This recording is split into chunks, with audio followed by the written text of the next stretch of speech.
the Marine Corps uniform had to be one of the proudest days of your life, right? It had to be a very big day. It was. It was, Mike. But think, what was it like when you saw your daughter put it on? Now that's what I want to know. Wow. Hey, I haven't been there. It had to be something. It was amazing, Mike. What a question. I never expected my daughters to follow in my trajectory, but my oldest decided to be a Marine, and seeing her in her uniform, standing at attention and communicating, "Thank you, Mom, for what you have done and what you've taught me has brought me to this point." That was everything. What a beautiful question. You know What what? a beautiful question. Only people who get it who've been there. So when I go to the VA, I met my wife 43 years ago in the Army. We had one of the crazy military. Well, that's enough. Military folks got crazy stories, but you go to the VA. It doesn't matter what branch. It doesn't matter what year. It's all the same. You knew that the person made that sacrifice, so that when you walk in, GI's kind of got like this sexy confidence thing going on. Because you know what? We've done it. All right, so Sandra's here with us. We got Mike Asherbrainer. We got the folks in the wings telling me, Mike King, we got to pull a plug for a moment. We got to put this on pause. Mike Asherbrainer, come on back. The Hounds of Business, ESPN Richmond.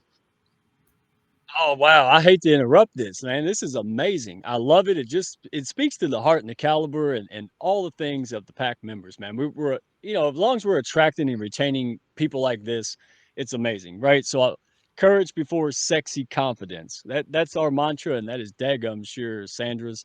And I'm just impressed, man. She don't just talk the talk. She walks the walk daily. And it's easy to get wrapped up in our own stuff, but she has a heart for those less fortunate, and she definitely has a heart in action for our veterans, man. And there's nothing more important than that. Very few things are more important than helping those who served, sacrificed, their family sacrificed, and I just love what I'm hearing, man. So thank you for the opportunity. And uh, yeah, if you want to join the pack, you want to learn more, scan the QR code, find us on Hounds of Business, LinkedIn, find us on YouTube or redneckfinancialcoach.com. But this says it all about who we are, how we push each other up, and that's it. So if you're looking to join a network of winners like this and make some good things happen, make a big impact in the world, well, dadgummit, you come to the right place. So thank you both. And wow, I can't wait for the second half. I'm going to get on out of here, man. All right, Mike Asherbrainer, thanks. The Hounds of Business. Sandra's back with us.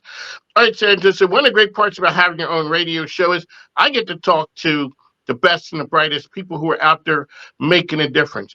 What does an engagement with you look like when people bring you on board or they come to you? They show up at your doorstep. You know the question is going to come because you talk to enough leaders already. You know it's coming. You don't know whether it's right now or next week, but you know it's coming.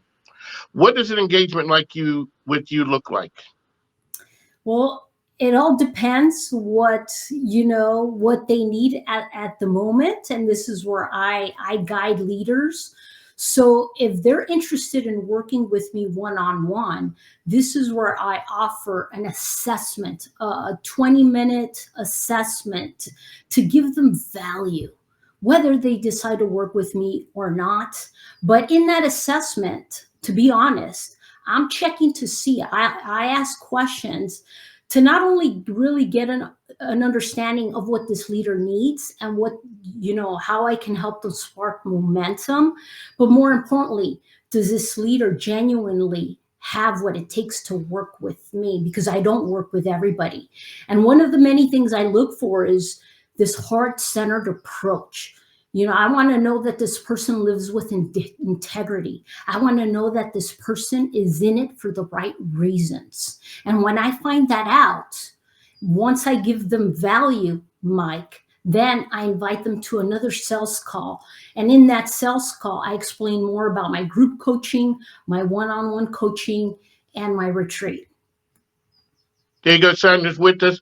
Ma'am, a lot of times people, they may not be able to tell you what good leadership looks like or good culture, but man, we all can explain bad culture. Yeah, everyone to a T can tell you about bad culture.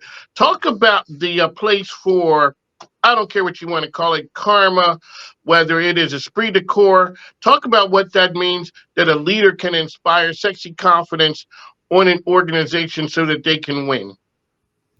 Great question, Mike. Well, one of the things that I do share leaders with, that I share leader with leaders is people don't leave, jobs. People leave bosses. So, what are you doing to build this positive culture for people to genuinely